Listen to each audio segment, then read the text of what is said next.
Hello, everybody, on this beautiful Saturday morning. I am very excited today to have Shawna Hughes, a ADHD nutritionist for kids, on the Instagram Live today.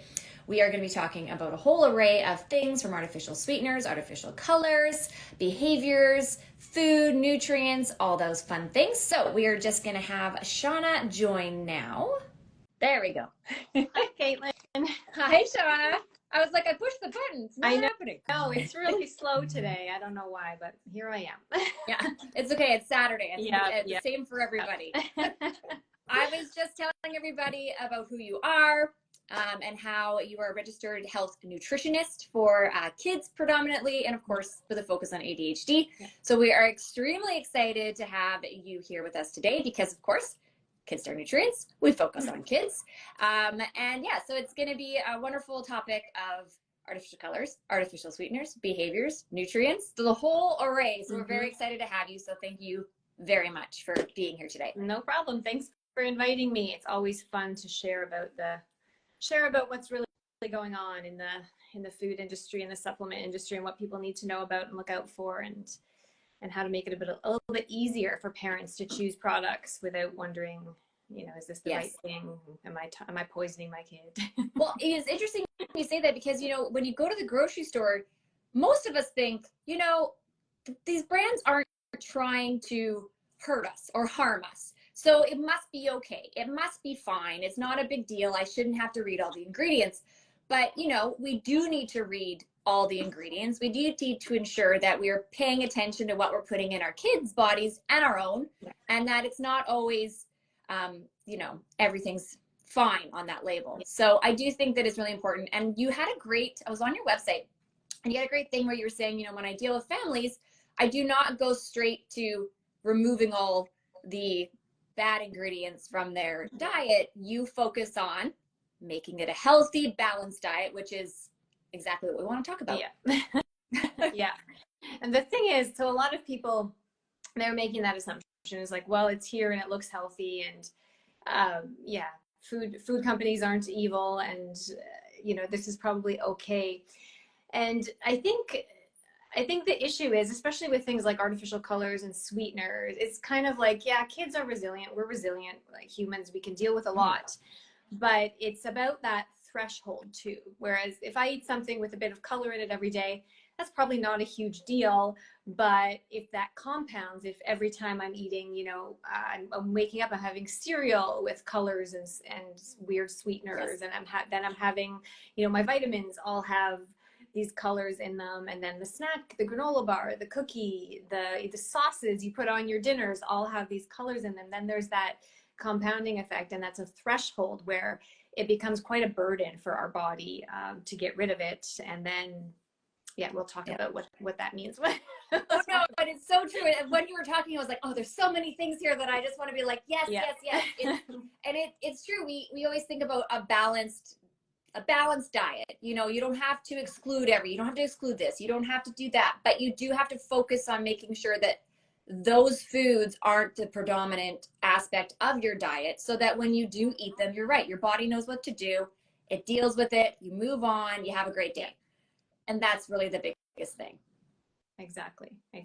So yeah, I mean, I don't know if you want to talk about the two biggies that I know you wanted to focus on, which were the colors and the sweeteners, which are everywhere now, especially sweeteners. People are trying to appeal to people's desire for low sugar, but then they're replacing the sugar with sweeteners, which sometimes are okay, and a lot of the times are not. So I usually tell people with artificial colors, there's kind of two things going on here. So first of all, some people do have an adverse reaction to them. It's been researched for quite a while. We know it's the minority of people. It's not most people are going to have artificial colors and, get aggressive or get irritable. That's a good chunk. It depends on the study you read. We'll say about 15% of people are going to have adverse reactions to it. So that's not nothing, right? No. And then when it comes to the artificial sweeteners, things that we want to avoid are things like aspartame and sucralose. So the chemical artificial sweeteners we now know are really bad for our gut health. Yes. And when our gut health is damaged, obviously that's going to cause you to not be happy, you have behavior issues, and you add bloating and gas and diarrhea on top of that, it's going to make you less pleasant to be around and less happy. And then you have the issue of then you're not digesting your food properly, right? When you have gut issues, you're not digesting food, you're not absorbing nutrients, and perhaps you're going to end up with a deficiency or a suboptimal level of something. And that's getting back to the colors again, like a little bit is probably not going to be a big deal, but if a bunch of your food every day and your supplements and your over-the-counter medicine and prescriptions that you have to take, and for kids, these are all full of artificial colors. It is shocking, to be honest. I don't know why, because they have dye-free versions, but they're defaulting to the bright purple for some reason. And when you have so much of these things going in, then it becomes a bit of a burden on your system, and your detox system is using all of those things like vitamin C and the B vitamins and iron and zinc, and these things that you need for other things are being depleted because of that detoxification that it has to go through. So then you can end up with these, suboptimal levels of things, and then people don't know. And then more issues. Now you did have a really good point in your last article. So if anybody has not already subscribed to Shawna's newsletters, you should do so. So you had how to tell if your kid is in that 15%, and it was putting the food dyes into water and then waiting, correct?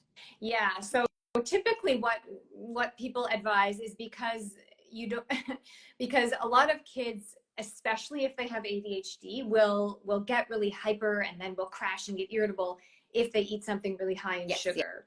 Yeah. So it's known now that in the ADHD population, there's a lower tolerance for glucose. It's sciencey, but just that's how it is. And in general, a lot of kids will get like that when they have sugar. They'll get really hyper, they'll get aggressive, and then they'll crash. So you want to make sure that that's not what's causing the issue, because a lot of things with artificial colors are also really sweet, right? Like freezies and popsicles and cupcakes with the bright blue icing. So you may be thinking, oh, my kid's really reactive to food coloring, when really they just can't tolerate a high sugar product. Right. So you can just give them, I would do it a couple times just to make sure it's not a fluke and something else caused the issue, but you can give them a cup of water full of red dye. Sounds awful. It sounds like your kid is a lab rat, but I mean, it is a minor assault on their body, and then see what happens, because you'd be shocked. A lot of people don't realize that. One of our kids, not so much now, but as a younger kid, was very sensitive to food coloring. Like, it was unbelievable how grouchy and reactive it would make her. So it's good to know. Then right? Then you know that, okay, they can have the sweet, they can have a freezie, but it's going to be like a DB's freezie, right? Or another brand that doesn't have the chemical colors in it. And there's so many options on that front. When you said DB's, if there are so many options, yes, of course, you're at a birthday party, there's not, or you're at a fair, you're at this. We're not talking about that. We're talking about the everyday, what you bring into your own home and feed your kids every day. Very different than out and about having a great time. We don't need to worry about that as much. But you're right, because when you look at these products, they have the artificial color in them, and then they have the sweetener, then they have some sort of stabilizer, then they have something else. Some of them have 3 colors. Oh yeah. Some of them have 3 different sweeteners, and they're all blended in there together, and you just are looking at it going, wow. Yeah. And you wouldn't know what actual ingredient, which artificial chemical was actually causing the behavioral outbursts. So it is very good to be able to pull it apart. Yeah, some of the times there is a weird looking ingredient that you can't pronounce that is just like, it's whatever, benign. Like, it's just it's just something you really don't need to look out for, but you don't know because it's got some weird long name. Like, sometimes even like salt will be put on there as like sodium chloride or something, and it's like, well, that's just salt. So it's true though. And then so I was thinking about how else we can have parents look out for these things, and like how to look at a package. I know with supplements, of course, we have to put all of those ingredients in Canada, not necessarily in the US and other countries, but Europe and Canada, we have to have all of those ingredients are listed in our labels. So you could easily pinpoint them in the non-medicinals or the non-active label side. Now with foods, I'm not 100% sure, but I do believe you have to put them on there. right? Yeah, you should. The only thing that you don't, I think last time I looked into this, it's been a couple years, but it was the only thing you didn't have to specifically list was spices. You could just put spices, Okay. or like, yeah, you could put artificial flavor and not say which one it was. Don't really know what it is. Yeah. So just, I would say if you see something that says artificial flavor, it's probably not as good as the one that says with no artificial flavor. And then with the spices, they do have to list if there's certain things that are allergens, I guess. People are allergic to celery a lot, so you'll see like contains celery. Yeah. But yeah, it's pretty good here in Canada. In the States, I mean, I don't go to the States hardly ever, so it's hard to say what's going on there. But yeah, just look out for things that have a literal color. So if it says something red, something yellow, the ones that are kind of, so tartrazine is the one that it doesn't sound like a color, but that's a yellow food coloring, a chemical yellow food coloring.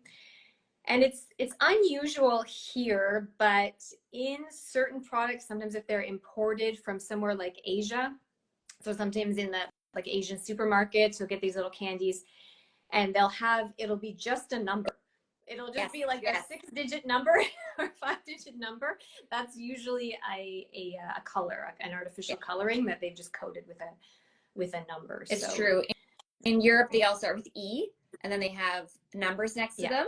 In Canada, we do technically have numbers, but I believe the number has to go next to the color. So it's like blue number 2, and then it also has another name like Ingotine or Ingotine, and then caramel color. Of course, that one's pretty easy. That one's what makes cola brown. And then yes, you said tartrazine, which is yellow number 5. We also have sunset yellow. Doesn't that sound beautiful? It is yellow number 6. I think that our favorite here is red number 40, which is allure red. Yes, allure red. They're like, this is a great one. And then number 3 green is fast green. Fast green. Oh, I haven't seen that one on a label.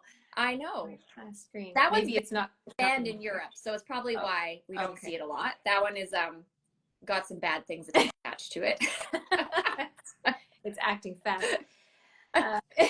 Yeah, it is. It's very fast acting. We don't want that one. Yes. But it's true. It's a whole chemical rainbow. And for us in the supplement world, we know why certain companies use them. It's easier to manufacture with them. They never change because it's a chemical. You get the same thing every time. It doesn't react to heat. It doesn't react to moisture. It doesn't react to light. It is very simple to add it in. You get the same outcome. And for us, when we go and make supplements, we have, natural flavors and natural colors are very hygroscopic. So the water content in the air can change the color of your product after like 2 weeks. And so, we know that, but we also have to make sure our customers know, hey, because it's natural, it's not going to be perfect. Yeah. And we're doing this because we don't want your kids to have additional chemicals in their body, especially from their supplements, because those are there to help supplement your diet, fill in the gaps, and of course, make you healthier. Exactly. And not cause these other secondary issues. And I just want to add a little interjection here. That is part of the reason why a lot of kids are so picky these days, is because they're used to those foods with the chemical colors that are exactly the same all the time. And then when they see a more natural thing that's kind of less bright, and one of them looks more brown and one looks more purple, they're like, oh, they think something's wrong with it, right? Why does this one look this way? And it's misshapen or something. And it does feed into that whole selective eating. That's going on right now. And on that topic, I know you deal with kids and nutrition every single day. And, for me, when we were kids, we were picky. We weren't really allowed to be picky, I would say back then. Even if we were picky, it was a very different parenting style. It's but also foods have changed since we were kids. The way it's grown, where it's shipped from, how long it's in transit, the nutrient value, everything is very different from even when we were kids, or even more so when our parents were children. Oh yeah. So when you see kids with selective eating, or you find them, I don't even know how you start to get them, back on track, because it is hard. It's so hard. Yeah, it depends. It depends on the kid and what's the root cause. Is it a control thing? Is it a fear thing? Is it just because they've never been around certain foods? So It really is, it comes down to like modeling. So like, what are the parents eating? And exposure is usually the key. Exposure and involvement. So rather than giving kids food all the time, it's getting them involved in either choosing it, preparing it, or serving it. Just to get them used to being a part of it. When they have that ownership over it, they're more likely to eat it. Exposing them, meaning like you're going to have to try a bunch of times. And if they refuse, okay, like, yeah, you know, it's, you don't force them to eat it. You just keep on giving it to them. And, you know, a lot of the time it's about reducing their choices. So rather than saying, what do you want in your lunch next week? It's about saying, choose a fruit off of this, you know, grocery flyer that you want in your lunch. And this is going to be part of your lunch. So yeah, it's a little bit complex to get into, but it's about, modeling exposure and giving, I say, limited autonomy. So giving some choice, but not just giving them whatever they want, right? That makes sense. When you were saying that, is confidence in parenting, right? If the parents are not confident, then they're going to have some problems with. It made me think of a lot of adults as well that don't like to try new things. I was like, yes, you just keep putting it there, and eventually someone's gonna be like, oh, maybe I should try that. Yeah. Yes, you should try that vegetable. Yeah. There's many of them. One of my favorite things is I call it cocktail trick, or whatever I call it, cocktail party trick. Just leave stuff out. Stuff that won't go bad, right? Don't leave a hunk of steak out, but, you know, leave out nuts, leave out some little trail mix balls that you've made, leave out something that you can leave out all day, cherry, tomatoes, grapes, and just leave it. Like, people are prone to just eating whatever has been sitting in front of them for a while. And do it at parties all the time, right? People are like, I don't even know if this tastes really good. Yeah. You're like, yeah. So that's something that people can try. And it's just another thing, like trying to expose kids to more natural foods earlier in life, so they don't get used to those chemical, you know, those perfect, completely identical foods all the time, and they're more willing to give other things a try. Those are very good points, because having the kids involved pretty much in anything you do in the house allows them to also, well, one, know what to do later on, and but also, like, they're at a friend's house and then there's a completely different meal on the table, and they're not just sitting there going, oh no, what do I do now? Because, you know, as our kids get older, they're at kids' houses. Sometimes you don't have, you get a call after school, because my daughter's now 12 and she's, you know, out and about with her friends, and she's like, okay, I'm going to stay at this person's house. And I'm like, okay, well, what are they having for dinner? I've actually stopped asking. I'm like, have, you know, be polite. What they're having. Yeah. Have what they're having, be polite. And if you don't like it, you got to be polite. Yeah. But, you know, it's like, because we're not always there for our kids. We can't be there 24/7. They're at school, they're with friends. Yeah. And they do need to be set up to know, well, what they should be eating. And and to try new things, right? They don't want to be that kid who's grows up to be a 25-year-old who goes to meet their significant other's parents and won't eat what's on the table, you know? It's kind of just about growing up. It's true. But yeah, it is hard, and it's hard to be always looking at labels. And another, I just wanted to get into the sweeteners. So yeah, the two to avoid, I usually say, is aspartame and sucralose, because they are the two that are linked to gut health problems, and they're chemicals, and we don't really know long-term effects of them. Saccharin is another one, but I don't think they use that much anymore, especially in Canada. I haven't seen that on a label in quite some time, but just in case. I just want to also say as well, when it comes to food, it's less of an issue with supplements, but when it comes to food, there are some other things like sugar alcohols that are okay and not so okay. So I know KidStar uses xylitol in there as a sweetener, and that's a fine one to use. I haven't seen anything questionable about that.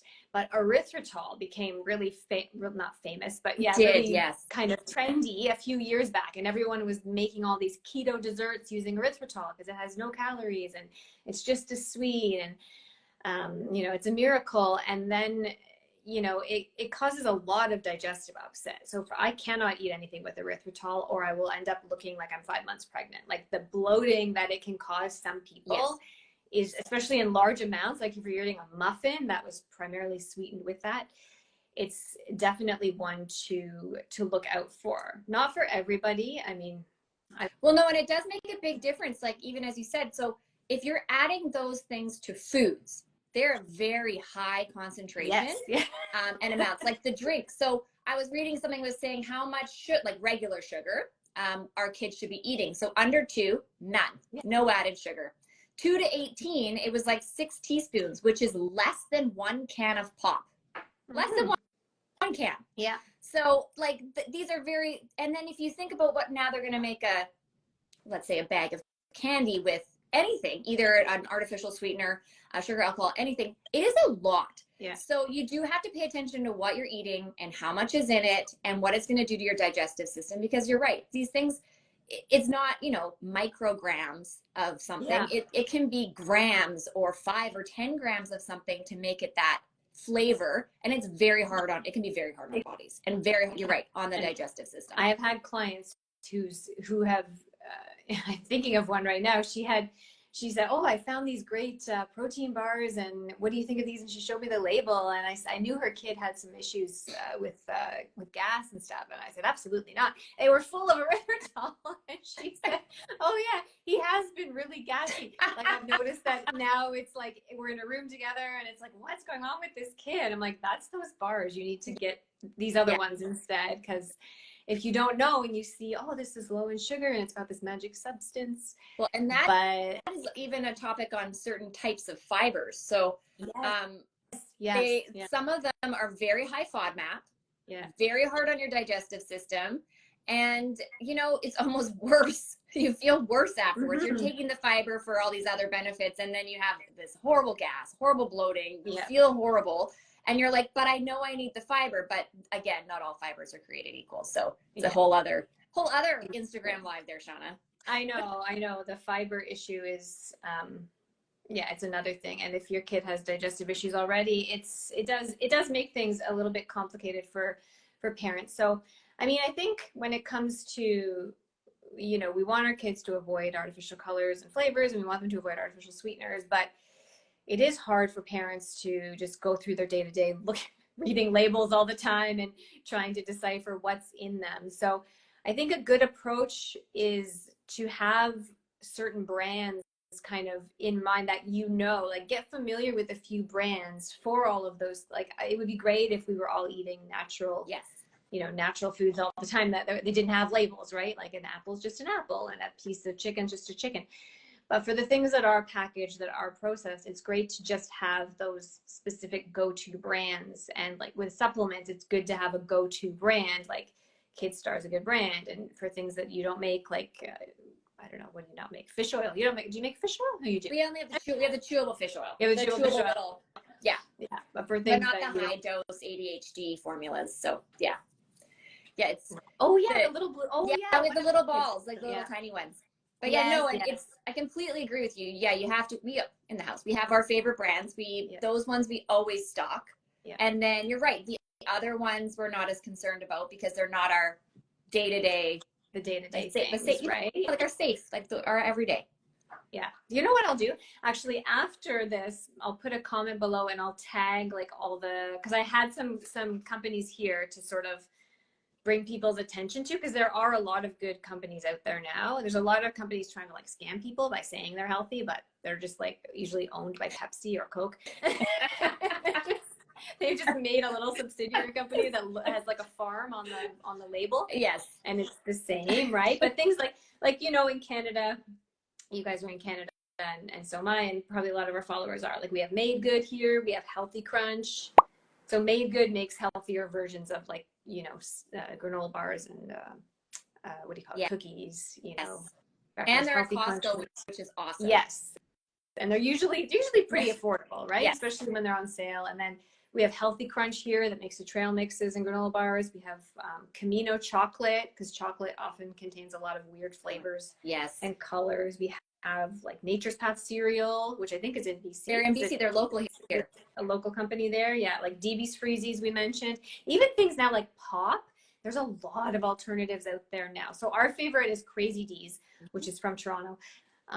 Has some fiber in it. It's prebiotic fiber, but I don't find it problematic for most people, and it's very low in sugar. I think it only has about 5 grams of sugar in a can, and it actually tastes good. So I'm going to link a bunch of companies maybe below so that people can get those kind of go-to brands. And it's like, okay, I don't have to read the label on this because I know it's a good alternative to, you know, Sprite or I don't know, Kraft Dinner. Right?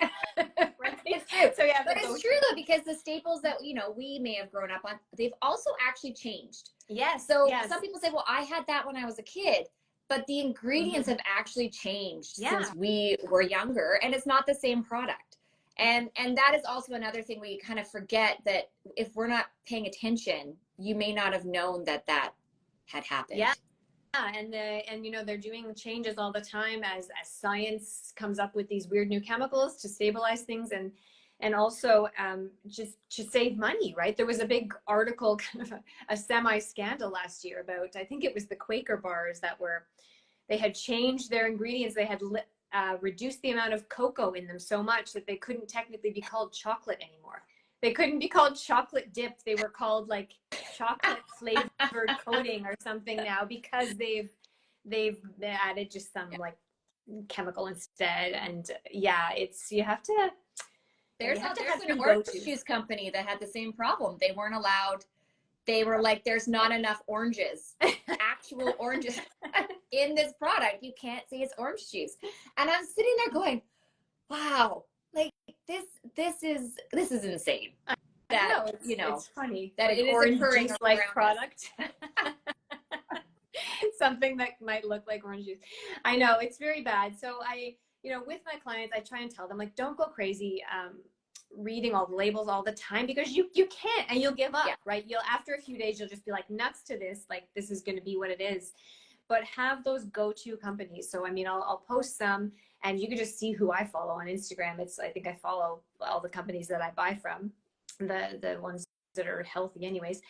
And yeah, just have those in your back pocket, so you kind of have your go-to ones, and they're not crazily expensive anymore, right? It's not that expensive anymore to get the more natural. No, it's granola. And because they've evolved and become like mass produced. Well, that and also the more we purchase of the natural brands, the cost will come down. Like it will benefit all of us in the end, because of course, if you are the first company to ever do something, it's going to cost more money. But as the trend increases, which we know is happening, clean products, clean labels, it's all on its way. Organic has gone crazy in the last few years, because of course we're realizing what's in our foods.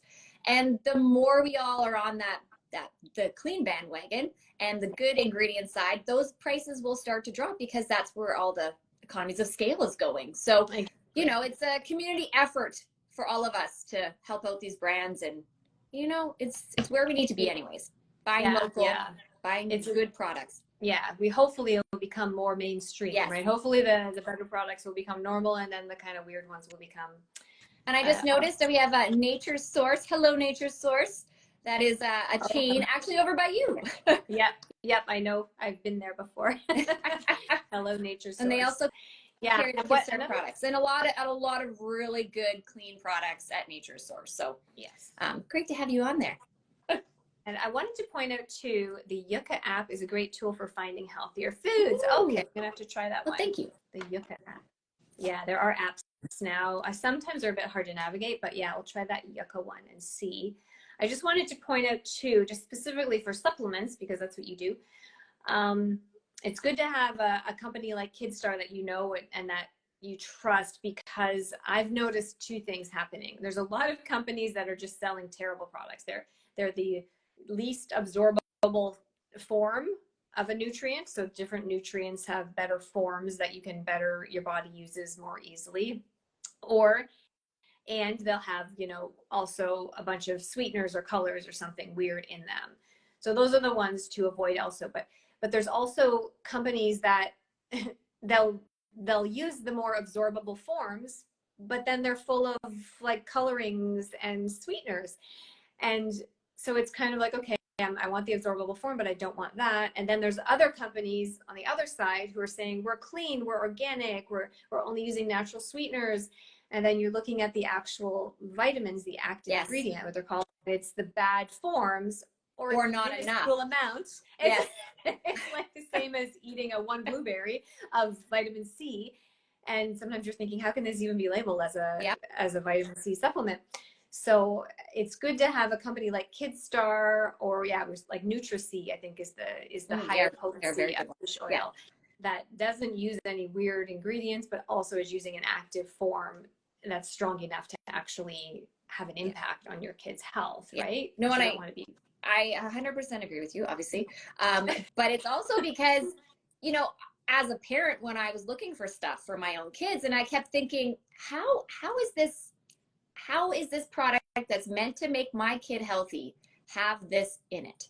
How did we get to this point where this is allowed? Because Health Canada has very strict guidelines on how much we can put in our products, how we test our products.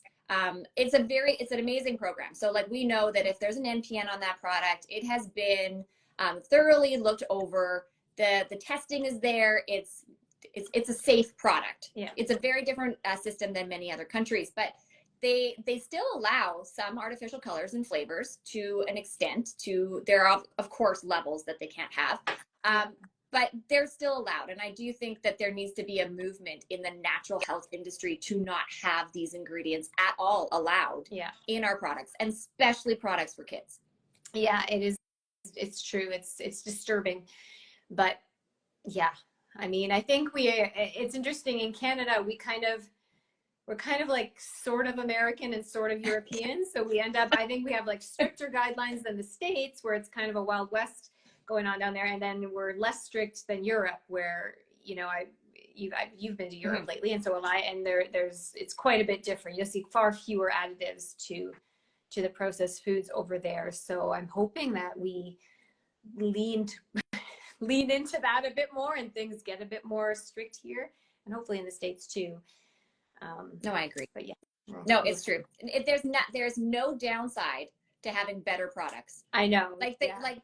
That's all we have to think about. There is absolutely zero downside to having cleaner, better products for our families. So it seems like something that we should be moving towards, and that really no one should be totally against. You know, it doesn't seem at all negative.